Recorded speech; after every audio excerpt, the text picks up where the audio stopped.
Au début de ce deuxième épisode, Michel Berger n'est plus ni un gamin, ni un inconnu. Il n'est plus un inconnu, il a fait des tubes du yéyé et un album instrumental, Puzzle. Il n'est plus un gamin, sûrement pas, puisqu'à cette époque-là, il est déjà amoureux. Ben là, on était deux, là. Sans trahir le secret de ma vie privée. On était deux et on avait envie tous les deux de faire de la chanson et on avait les mêmes idées, tu vois. C'était une jeune fille qui s'appelait Véronique. L'année, vraisemblablement le milieu des années 60. Le lieu de l'action, vraisemblablement Paris. J'avais rencontré un groupe qui s'appelait les Roches-Martin, où il y avait Véronique, sa sœur qui s'appelait Violaine, et un garçon qui s'appelait François Bernem qui continue à faire des disques, je crois encore maintenant. Et ces trois personnes-là faisaient un truc qui ressemblait un peu aux Beach Boys. Véronique n'était pas la personne prépondérante du groupe. Et j'avais produit le 45 tours des Roches-Martin.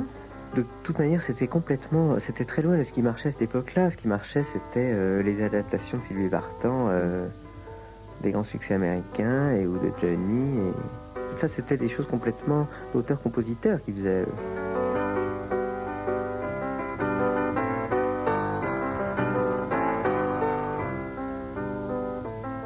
Les Roches-Martin, ils ont composé des deux sœurs Sanson, Véronique, Violaine et François Bernheim, qui s'étaient connus des années avant en vacances sur une plage, qui avaient pris l'habitude de faire de la musique ensemble. Et puis, Madame Sanson, un jour, avait dit à sa fille, au charmant copain de sa fille, mais pourquoi vous ne viendriez pas animer des goûters? Ce serait une occasion de vous montrer en public. Et c'est ce qu'ils ont fait pendant quelques mois. Ils ont animé les goûters chics de la bourgeoisie parisienne, jusqu'à ce qu'un jour... Mais écoutez, François Bernheim, après tout, c'est son histoire. Un jour, comme ça, quand on chantait nos petites chansons qui dérangeaient personne, sauf de temps en temps, il y avait un gros mot, mais enfin, on rougissait très fort, et même Sanson s'excusait beaucoup. Et puis à la fin, un jour, il y avait quelqu'un qui faisait partie du showbiz qui était là, qui s'appelait Alain Dricou, et qui était un type qui travaillait chez Pathé, qui nous a dit « Ah, mais c'est exceptionnel, mais c'est formidable, Coco, venez donc demain passer une édition chez Pathé. » On est venu passer une édition chez Pathé, derrière la vitre de l'aquarium, il y avait un type...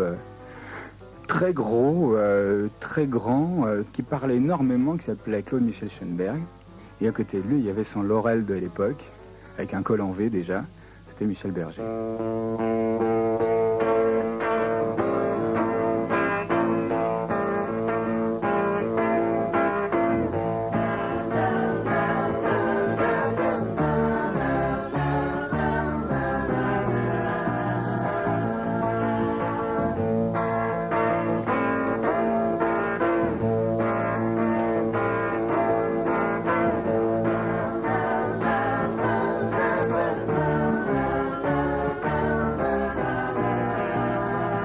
Dès la première rencontre, il y a eu un grand choc entre Berger et Véronique. Moi, j'ai participé avec elle à 2,45 tours qu'on a fait sous le nom d'un groupe qui s'appelait les Roches-Martin. On se concertait pour savoir comment on allait faire. On faisait beaucoup dans le style Peter, Paul and Mary de l'époque où, tu sais, Mamas and Papas, on voulait faire ça. C'est marrant. C'était déjà en 66. C'était Berger qui produisait. Je me souviens que pendant les séances, il s'occupait surtout de savoir si Véro chantait juste ou pas. Moi, je m'intéressais absolument pas. Faut dire, j'avais pas le même corps, ni la même bouche. Enfin, c'est bon. Oh, mais Véro, elle était choriste. C'était toi le leader. C'était moi le leader. Mais enfin, bon, je voyais bien que le leader n'avait pas vraiment d'importance pour le groupe, aux yeux de Berger. Ce qui me permettait d'être en face de Schoenberg. C'était pas vraiment agréable, d'ailleurs, parce qu'on s'entendait pas du tout, Claude Michel et moi. On s'est mieux entendu par la suite quand on a pu travailler ensemble. Mais t'as l'air de dire que Véronique était moins bourgeoise que Michel. Alors Véronique, c'était la dissidente du 16e. C'est-à-dire c'était la Birkin avant l'heure. Elle avait déjà son panier en osier qu'elle renversait sur la table pour chercher une allumette. Ça je caricature, mais c'était ça. Tu sais, quand sa mère l'envoyait chercher de la bière, bah, elle se gourait dans la monnaie. Et puis elle s'achetait une bouteille de bière pour elle toute seule, tu vois. Véronique, à 12 ans, c'était ça, à 13 ans. Voilà. Et tu crois qu'aujourd'hui, Sanson, elle a toujours, Véronique, ce côté Birkin? Quelque part, oui. Je sais pas, une petite similitude dans les personnages, ce côté fofolle, ce côté beaucoup de charme, hein, vraiment. Et puis talent, quoi. Bon, et puis marginal par rapport à son milieu. Véronique, c'est une bourgeoise marginale. Une bourgeoise qui a viré sa cutie. Qui a viré sa cutie, oui. Tandis que d'après toi, Berger l'a pas viré? Non, je crois qu'il l'a pas viré. Il reste carrément dans son truc. Mais elle écrivait déjà des chansons complètes, elle, à l'époque? Sa première chanson, elle l'a écrite pour le second disque qu'on a fait, Roche-Martin. C'est une très belle chanson d'ailleurs qui s'appelait Maria des Touchas. Un truc complètement incompréhensible, mais très très beau, phonétique entièrement, avec des mots très jolis. Très très jolie musique aussi, très beau.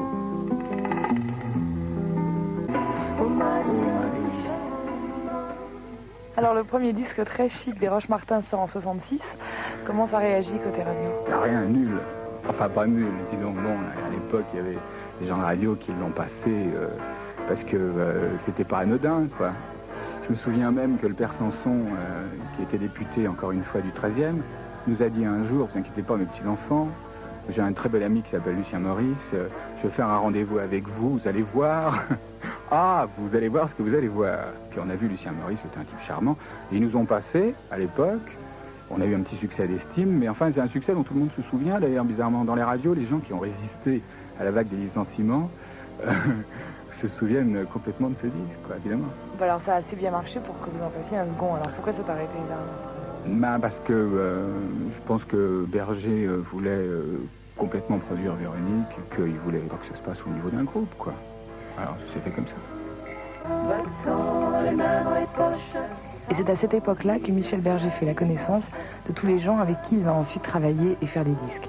Ces gens-là, c'est des musiciens, ce qu'on appelle aujourd'hui des requins de studio, mais qui à l'époque étaient dispersés dans des groupes pas, peu ou jamais connus de personne.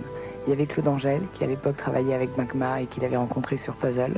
Et il y avait d'autres musiciens, dont certains faisaient à l'époque partie d'un groupe qui s'appelait le Système Krapouchik et qui était produit par Claude Butterflamme, qui possède aujourd'hui un studio d'enregistrement de disques. Claude Butterflamme a rencontré Michel Berger, à l'époque où Berger produisait les Roche-Martin. Dans quelles circonstances j'ai rencontré Michel? On travaillait tous les deux dans une maison de disques qui existe d'ailleurs toujours, d'après ce que j'ai entendu dire.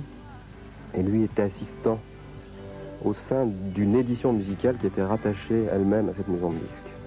Moi, j'étais apprenti chanteur, je faisais des disques moi-même et j'étais producteur d'un groupe à l'époque qui s'appelle Système Krapouchik et qu'il appréciait beaucoup, d'après ce qu'il m'en avait dit. Il cherchait pas un producteur, il avait entendu ce disque que j'avais produit moi-même et il avait cherché à me rencontrer. On s'est rencontrés comme ça incidemment parce qu'il avait trouvé ça très très bien, d'après ce qu'il en avait dit. Et on s'est rencontrés comme ça, on a commencé à faire connaissance comme ça.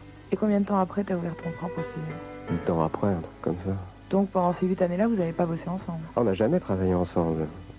On n'a jamais travaillé ensemble, on n'a jamais fait de chansons ensemble, on a failli travailler ensemble une fois, c'est au moment où il m'a présenté Véronique Sanson. Ça remonte déjà un certain temps, puisqu'à l'époque, ils travaillaient ensemble, c'est ce qu'il faut dire. Et il me l'a présenté, à l'époque, je faisais donc les textes du Système Krapouchik, et Véronique avait beaucoup aimé. C'était avant son premier album, m'avait demandé d'écouter ce qu'elle faisait pour que, éventuellement, je puisse écrire quelques textes pour elle. Ce que je n'ai bien évidemment pas fait, et voilà. Et d'ailleurs, ça ne marche pas pour elle depuis, à cause de ça.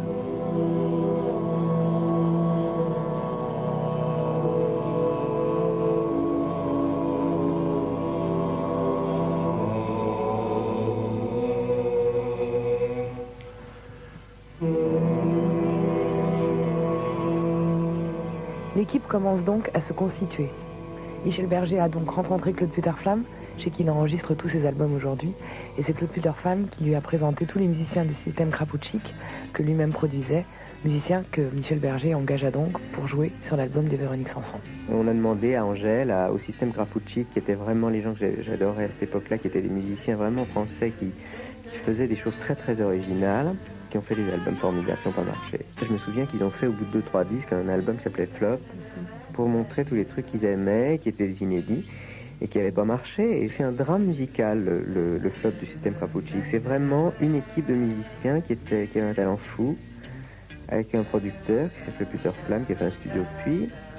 C'était vraiment des gens qui avaient envie de faire un truc nouveau en France, et puis c'était trop tôt, et ça n'a pas marché. C'était pratiquement au moment des Beatles, tu vois. Ils n'auraient pas pu continuer, parce qu'on a besoin du succès pour continuer quelque chose, ça je crois vraiment. Alors.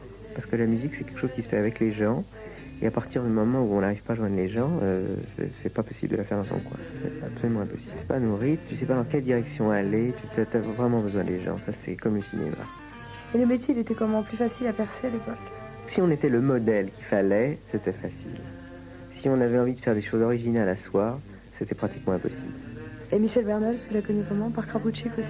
Michel Bernal, c'était lui qui faisait la partie de piano dans Puzzle, dans le truc symphonique, là. Tout ça, c'est les gens que j'ai connus complètement au départ. Il y avait un parolier qui s'appelait Boris Bergman, qui travaillait avec lui. C'est des gens avec qui j'ai travaillé tout au début, avec qui j'ai continué de travailler tout le temps. Et comment comment ça se fait que vous avez commencé par l'album de Véronique alors que, a priori, celui qui avait le mieux marché, c'était toi? C'est ça que je veux dire. On l'a fait pratiquement en même temps, hein. On l'a fait pratiquement en même temps, mais moi j'étais rentré dans une maison de disques qui était Warner, qui se créait en France, pour produire des disques pour eux. Et je me disais que faire comme premier disque, si je produisais mon disque à moi, ça la foutait mal quand même. Donc je m'étais dit, on va quand même faire d'abord celui de Véronique parce que Ça fera plus sérieux. Ouais. Et en plus, je voulais absolument pas leur dire qu'on était ensemble à cette époque-là, parce que je trouvais que ça la foutait mal aussi de faire le premier album de sa petite amie. C'était vraiment pas bien. Alors, ils ont su très vite quand même. Quand même.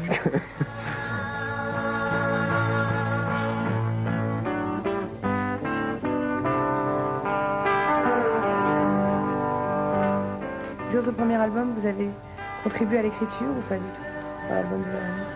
À l'écriture des chansons, Ouais. c'était pas comme ça que ça se passait. C'est-à-dire qu'on écrivait tout ensemble, en se parlant à travers des chansons, et on était complètement dans le même bain musical. Donc on ne s'écrivait pas les chansons, plutôt on se faisait écouter les chansons à longueur de temps, et elle chantait les chansons à moi je chantais les chansons à elle. Enfin, et on savait quand même qui avait fait quoi, parce que c'était en même temps pas pareil, parce qu'on n'avait pas exactement la même manière d'écrire. On était sur la même longueur d'onde, c'est pas exactement pareil quand même. Et puis Bernol qui était complètement au service de tout ça, et Angèle et Système Krapoutchik, et c'était des gens qui allaient dans la même direction, et on passait des heures et des heures sur un morceau. Sur le premier album de Véro, on passait des jours et des jours sur ce qu'allait jouer exactement, le pied de batterie et la guitare. Ça vraiment, c'est l'album le plus produit que j'ai jamais fait depuis que j'ai touché à un studio. Et c'est ainsi qu'en 1973, la maison de disques Philippe Aki sortait son premier album produit en France par Michel Berger, l'album de Véronique Sanson. Je n'ai eu besoin de personne pour le rencontrer un jour, ni prendre raison pour m'aider à voir l'amour.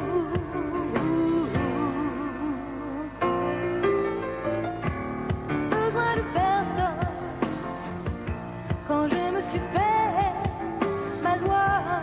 Besoin de personne quand il est venu vers moi,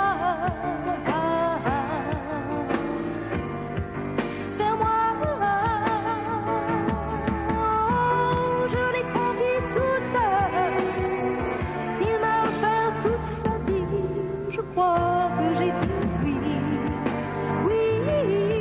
Il y a eu des télés? Il y a eu très très très peu de télé. Alors je me souviens qu'on allait à la Tour Eiffel tous les jours, parce elle chantait 2 chansons. C'était sordide. C'est-à-dire que c'était sordide pas de passer à la Tour Eiffel, ce qui est très bien, et qui au contraire, les cabarets, c'est une manière de s'exprimer comme une autre. Mais c'est que c'était tellement pas le cadre. C'était pour les touristes, et puis il y avait des illusionnistes et des gens qui faisaient des trucs qui étaient vraiment pour les touristes et qui étaient super, c'était ça qu'ils voulaient. Mais elle chantait amoureuse, et son premier album, c'était épouvantable parce que ça avait vraiment rien à voir avec les Japonais, ils trouvaient ça nul. Ça, c'est un souvenir épouvantable. À chaque fois que je le passe devant la Tour Eiffel, j'y pense à ce truc-là. Et c'était merveilleux que le type qui s'occupe de la Tour Eiffel ait bien voulu qu'elle vienne chanter 2 titres. C'était vraiment sympa parce que c'était pas du tout évident. La nuit, je m'endors avec lui. Et quand tu as fait le tien, celui de Véro était déjà sorti ou pas? Ah, l'enregistrement, ça se fait à peu près à la même époque. Puisque dans la première mouture de mon album, elle chantait les trucs dedans et tout. Puis finalement, je m'étais... À un moment, d'ailleurs, je me disais on allait faire les 2 albums en même temps dans un espèce de coffret. Finalement, on a sorti d'abord le sien, et ça a été assez mal accueilli, contrairement à ce qu'on a pensé après. Ça a vendu assez vite, mais alors les réactions... Moi, j'ai été faire la promotion du disque, c'était vraiment... C'était le premier disque de cette compagnie, donc c'était très important. C'est comme mon premier disque sur Apache, là, c'est capital. Et alors là, moi, j'ai entendu des trucs fabuleux, quoi. Enfin, c'est-à-dire fabuleux pour la suite. Raconte. Bon, on m'a dit qu'elle chantait comme une chèvre, ce qu'on m'a dit aussi directement, puis que ça voulait absolument rien dire, les paroles, qu'elle avait une voix ridicule, Des compliments aussi, il y avait des gens qui adoraient ça, hein. C'était pas... Enfin, il y avait les pour et les contre, et ça, qu'est-ce que tu veux, c'est un peu inévitable. Une fille entière a caché mes larmes. Je gagne et je perds, je dépose les armes. Je t'aime encore, je t'aime encore, je t'aime vachement fort. Tu fermes les yeux, c'est ton couche